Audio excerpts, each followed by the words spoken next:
Pendant que Mohamed VI prétend tendre la main, une autre main tente de cacher le drapeau de l'Algérie. Écoutez jusqu'au bout ce que le Maroc veut cacher au monde, bien plus que notre drapeau. Il y a des gestes qui disent plus que 1000 discours, des sourires qui cachent des calculs, et des mains tendues qui ne visent pas à réconcilier, mais à manipuler. Lorsque le roi du Maroc, Mohamed VI, s'adresse solennellement à l'Algérie pour appeler au dialogue, il ne parle pas au nom de la paix. Il parle au nom d'une stratégie, celle d'un royaume qui veut brouiller les lignes, détourner l'attention et se poser en victime de l'histoire, alors qu'il demeure l'agresseur dans le dossier du Sahara occidental. Vendredi 31 octobre 2025, le Conseil de sécurité des Nations Unies a adopté une résolution controversée sur le Sahara occidental. Pour la première fois, ce texte fait référence à l'autonomie comme solution réaliste. Cette mention n'est pas anodine, elle constitue une victoire diplomatique pour Rabat, qui tente depuis des années d'imposer son plan d'autonomie comme unique option sur la table. Mais derrière cette victoire se cache une manœuvre bien plus profonde, celle de forcer l'Algérie à s'impliquer directement dans un conflit qu'elle n'a pas créé, afin de l'accuser ensuite d'ingérence. Le même jour, alors que la communauté internationale observait avec prudence cette décision, le roi Mohamed VI s'est adressé à la nation marocaine pour renouveler son appel au dialogue avec l'Algérie. Une main tendue, encore une fois, pleine de mots doux et d'intentions proclamées, fraternité, histoire commune, religion partagée, destin lié. Des mots calibrés pour séduire l'opinion internationale, pour faire croire à un monarque pacifiste face à un voisin soi-disant fermé au dialogue. Mais la réalité, c'est que ce discours n'a rien d'innocent. Il est la façade d'une politique profondément hostile, méthodique et orientée vers un seul objectif, isoler l'Algérie sur la scène diplomatique tout en continuant la colonisation du Sahara occidental. Car depuis des années, Rabat alterne entre provocation et victimisation. D'un côté, il multiplie les actions hostiles, campagnes de désinformation, cyberattaques, collusion avec des lobbies étrangers, infiltration d'organes internationaux. De l'autre, il s'affiche en faiseur de paix, brandissant des appels au dialogue dès qu'il sent le vent tourner contre lui. C'est une diplomatie du double langage, héritée d'un système monarchique qui a fait de la communication sa principale arme. L'Algérie, elle, ne s'y trompe pas. Elle sait que ses appels répétés au dialogue n'ont jamais été suivis d'actes sincères. Chaque fois que le souverain marocain parle de fraternité, ses diplomates diffament l'Algérie à l'ONU, ses médias officiels attisent la haine, et son appareil sécuritaire alimente des provocations frontalières. Derrière la main tendue, il y a le point de la duplicité. Cette fois-ci encore, la coïncidence entre la résolution du Conseil de sécurité et le discours royal n'est pas fortuite. Elle révèle une opération de communication savamment orchestrée. Le Maroc voulait marquer ce moment par une séquence politique. D'un côté, l'ONU qui évoque son plan d'autonomie, de l'autre, le roi qui tend la main à l'Algérie. L'image est parfaite pour les chancelleries occidentales. Un monarque modéré, soutenu par Washington et Paris, face à un voisin perçu comme rigide. C'est une mise en scène, une pièce de théâtre diplomatique où le Maroc cherche à inverser les rôles. Mais l'Algérie ne joue pas dans cette pièce. Elle n'a jamais cessé d'affirmer une position claire. Le conflit du Sahara occidental oppose le Maroc au front Polisario et non le Maroc à l'Algérie. L'Algérie n'est pas partie prenante du conflit. Elle en est le témoin vigilant, le défenseur du droit des peuples à disposer d'eux-mêmes, principe fondateur de sa politique étrangère depuis 1962. En refusant de se laisser entraîner dans le piège du dialogue bilatéral, sur un territoire qu'elle ne revendique pas, elle défend la légalité internationale. C'est précisément ce que Rabat ne supporte pas. Car si l'Algérie maintient cette ligne, le Maroc ne peut plus camoufler sa politique de colonisation sous le vernis d'un conflit régional. Le royaume chérifien veut transformer une question de décolonisation en querelle de voisinage. Il veut effacer le peuple sahraoui de l'équation et faire croire que la paix dépend d'un tête-à-tête avec Alger. C'est une manipulation sémantique, une opération de brouillage diplomatique. Mohamed VI, dans son discours, a répété les mots « frère », « histoire » et « destin commun ». Mais derrière cette rhétorique, il y a une réalité crue. Le Maroc a rompu les relations diplomatiques en 2021, fermé unilatéralement l'espace aérien, organisé des campagnes de presse hostiles et accueilli sur son sol une base israélienne en plein essor, à quelques kilomètres seulement des frontières algériennes. Quelle fraternité! Quelle main tendue! Quelle sincérité! Chaque fois que le Maroc se sent acculé sur la scène internationale, il relance la même chanson. Un refrain de paix dans un décor de confrontation. C'est une stratégie ancienne, faire croire à l'apaisement tout en consolidant les faits accomplis sur le terrain. Aujourd'hui, cette duplicité est si flagrante qu'elle ne trompe plus personne. Le peuple algérien le voit. Le monde le voit. Et même au Maroc, beaucoup commencent à le comprendre. Le royaume s'enferme dans une logique de tension permanente, entretenue par le besoin d'un ennemi extérieur. L'Algérie joue ce rôle dans la narration officielle du Maghreb, elle est l'ombre commode, le prétexte idéal. En accusant Alger de tous les maux, Rabat justifie sa fuite en avant, son alliance militaire avec Israël et sa mainmise sur le Sahara occidental. La résolution du 31 octobre a, en réalité, mis à nu cette hypocrisie. Car si elle évoque l'autonomie comme option réaliste, elle ne fait que confirmer que le dossier reste entre les mains de l'ONU, selon le principe de la décolonisation. L'Algérie a refusé de participer au vote, non pas par indifférence, mais parce que le texte ne respecte pas l'esprit du droit international. En s'abstenant, la Russie et la Chine ont montré que le monde multipolaire ne se plie pas aux pressions des États-Unis. Et c'est précisément cette résistance internationale qui exaspère Rabat. Le Maroc voulait une victoire totale, il n'a obtenu qu'une mention ambiguë. Dans ce contexte, le discours du roi n'est pas un message de paix, c'est un geste de communication. Il fallait occuper les médias, donner le ton, s'adresser à l'opinion publique internationale. Mais dans les chancelleries, personne n'est dupe. Les diplomates savent que les mots de Mohamed VI précèdent toujours un acte hostile. À chaque appel au dialogue correspond une provocation, un rapport diffamatoire à l'ONU, une campagne médiatique, une alliance douteuse. Et la suite ne s'est pas fait attendre. Alors que le monarque marocain prononçait son discours, son ambassadeur à l'ONU, Omar Hilal, se distinguait par un geste d'une rare indécence. Il a tenté de cacher le drapeau algérien derrière celui des États-Unis. Une image forte, symbole d'une diplomatie asservie.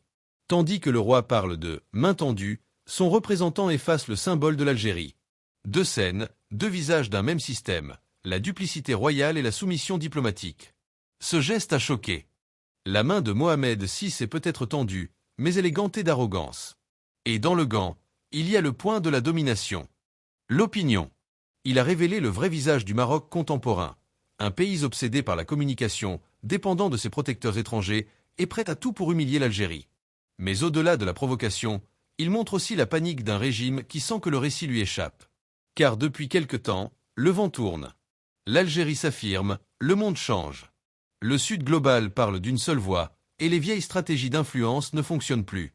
Les BRICS, l'Afrique émergente, la solidarité des peuples, autant de réalités qui isolent les régimes fondés sur la duplicité. Le Maroc, lui, continue de jouer une partition du siècle dernier, celle de la complaisance vis-à-vis des puissances occidentales, au détriment de ses voisins. Pour comprendre cette situation, il faut remonter à la matrice même du pouvoir marocain. Depuis l'indépendance, le Makhzen a construit sa légitimité sur un double discours. Modernité affichée à l'extérieur, autoritarisme feutré à l'intérieur. Mohamed VI, héritier de Hassan II, a perfectionné cet article. Il se présente comme un réformateur, un roi jeune et ouvert. Mais derrière cette image se cache un système verrouillé, centralisé, où la diplomatie sert à masquer les impasses internes. Quand la pauvreté gagne du terrain, quand le chômage frappe les jeunes, quand les inégalités explosent, il faut désigner un ennemi. L'Algérie devient alors ce bouc émissaire permanent, cette obsession nationale qui détourne le peuple marocain de ses propres frustrations. La propagande d'État entretient ce feu. Chaque journal, chaque télévision, chaque tribune internationale répète les mêmes éléments de langage. L'Algérie est isolée, l'Algérie est hostile, l'Algérie refuse le dialogue. Pourtant, la vérité est inverse. C'est Rabat qui provoque, et Alger qui garde la tête froide. Dans ce premier bloc, il faut le dire clairement, le soi-disant appel au dialogue n'est pas un geste de paix, mais un calcul politique. C'est une mise en scène diplomatique, orchestrée pour donner le change à la communauté internationale au moment même où l'ONU se prononce sur le Sahara occidental. C'est la vieille recette du Makhzen, paraître modéré tout en consolidant l'occupation. Mais cette fois, le monde regarde différemment. Les équilibres géopolitiques ont changé. L'Afrique n'est plus un terrain de manœuvre pour les puissances coloniales, et les peuples ne se laissent plus duper par la rhétorique du pouvoir royal. L'Algérie, forte de son histoire, de son indépendance et de sa constance diplomatique, incarne une autre voie, celle de la légitimité, de la souveraineté et du respect du droit international. Le geste d'Omar Hilal, immortalisé par les caméras dans un couloir des Nations Unies, n'a duré que quelques secondes. Mais il a suffi pour faire le tour du monde. On y voit l'ambassadeur marocain se lever légèrement, ajuster un drapeau américain, puis le déplacer subtilement devant celui de l'Algérie, comme s'il voulait effacer un symbole gênant. Le geste semble anodin à première vue, mais en diplomatie, rien n'est anodin. Dans chaque mouvement, chaque posture, chaque détail du protocole, se cache un message. Et celui-ci était limpide. Il voulait dire « l'Algérie n'existe pas ». En réalité, ce n'est pas la première fois qu'Omar Hilal se distingue par des attitudes provocatrices. Depuis plusieurs années, il s'est fait le relais zélé des discours les plus durs du Makhzen contre l'Algérie. Sa mission ne consiste pas seulement à défendre le plan d'autonomie du Sahara occidental, mais à diaboliser tout ce qui vient d'Alger. C'est le visage international de la propagande royale, un diplomate qui joue sur la provocation et la désinformation, quitte à bafouer la décence diplomatique. Lorsque cette vidéo a circulé sur les réseaux sociaux, les réactions ont été immédiates. Des internautes du monde entier ont dénoncé un « geste indigne », un acte puéril et insultant. En Algérie, l'indignation a été générale. Des milliers de commentaires ont rappelé que le drapeau n'est pas un simple morceau de tissu, mais le symbole du sang versé, de la dignité et de la souveraineté. Toucher au drapeau, c'est toucher à la mémoire d'un peuple entier. Ce qui a choqué le plus, ce n'est pas seulement le geste, mais sa signification politique. Car au moment même où le roi Mohamed VI appelait à un « dialogue fraternel et sincère », son représentant à l'ONU effaçait le symbole de cette fraternité. Cette contradiction illustre la duplicité du régime, un double discours où la main droite flatte pendant que la main gauche frappe. Cette diplomatie de la contradiction a atteint ses limites. Le monde n'est plus dupe. Dans les couloirs des Nations Unies, plusieurs diplomates ont confié, off record, leur malaise face à cette mise en scène. L'un d'eux a résumé « Le Maroc parle de paix, mais agit avec mépris ». Cette phrase résume parfaitement la perception croissante du royaume, un acteur qui se veut moderne, mais qui demeure prisonnier de réflexes archaïques. Face à cela, la réaction algérienne a été exemplaire, calme, mesurée, mais ferme. Aucune déclaration impulsive, aucune surenchère. Simplement un rappel des principes. L'Algérie n'a pas besoin de s'abaisser à ce niveau. Elle laisse les images parler d'elles-mêmes. Car dans cette guerre d'images, la dignité finit toujours par triompher. La presse marocaine, fidèle à la ligne du palais, a tenté de minimiser l'affaire. Certains journaux ont parlé d'un malentendu, d'un angle de caméra trompeur. D'autres ont osé affirmer que le drapeau algérien n'était pas correctement positionné. Ces justifications maladroites ont ajouté au ridicule. Car chacun a vu la même scène, un diplomate marocain qui, par réflexe, choisit d'effacer le symbole d'un pays frère pour se rapprocher du drapeau de son protecteur américain. Tout est là, la dépendance, la soumission et la symbolique d'un royaume qui préfère l'ombre de Washington à la main d'Alger. Ce détail est lourd de sens. Il révèle la hiérarchie réelle des allégeances. L'alliance maroco-américaine-israélienne ne repose pas sur l'égalité, mais sur la subordination. Rabat obéit, espérant en retour la reconnaissance de ses ambitions territoriales. Mais cette reconnaissance, malgré tous les efforts de communication, ne vient pas. Même ses alliés occidentaux refusent de franchir la ligne rouge de la légalité internationale. Washington et Paris peuvent flatter Rabat, mais ils savent que le Sahara occidental demeure un territoire non autonome inscrit à l'agenda de décolonisation de l'ONU. L'Algérie, quant à elle, reste droite dans ses principes. Elle ne quémande pas des soutiens par flatterie ni par compromis. Elle défend le droit international, sans hypocrisie. C'est ce qui dérange le plus Rabat, cette constance, cette cohérence, cette fidélité à la justice. Car face à la duplicité, la droiture est une arme redoutable. Le geste d'Omar Hilal a finalement eu l'effet inverse de celui recherché. Il voulait humilier, il a révélé la servitude. Il voulait effacer le drapeau algérien, il l'a fait briller davantage.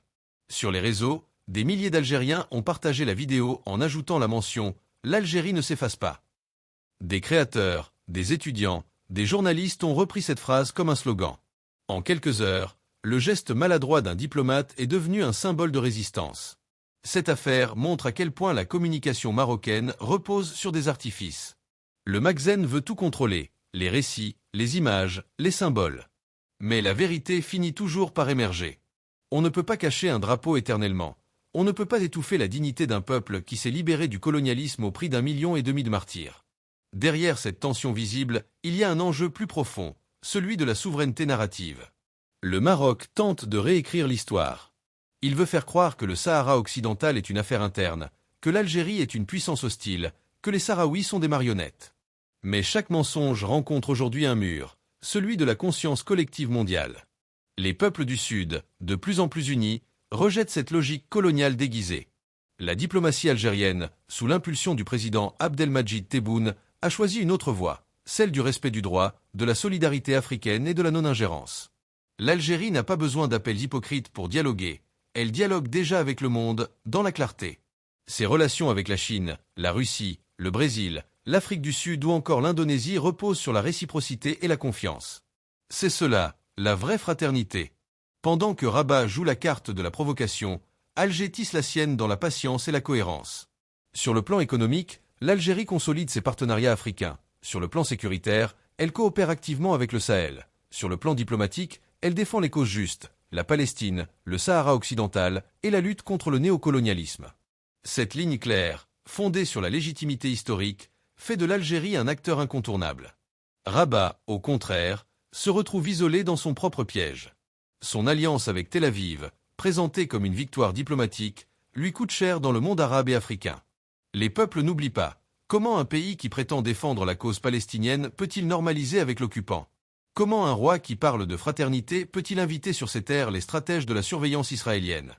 C'est une contradiction morale, et elle sape la crédibilité du Maroc sur la scène internationale. La diplomatie du mensonge finit toujours par se heurter à la réalité. Aujourd'hui, la réalité, c'est que l'Algérie avance. Son économie se diversifie, ses partenariats s'élargissent, son influence grandit. Elle parle d'égal à égal avec les grandes puissances. Et surtout, elle inspire. Elle montre qu'il est possible d'exister sans se soumettre. Ce contraste entre la constance algérienne et la fébrilité marocaine se voit dans chaque dossier. Quand l'Algérie agit avec méthode, Rabat réagit avec précipitation. Quand Alger construit, Rabat communique.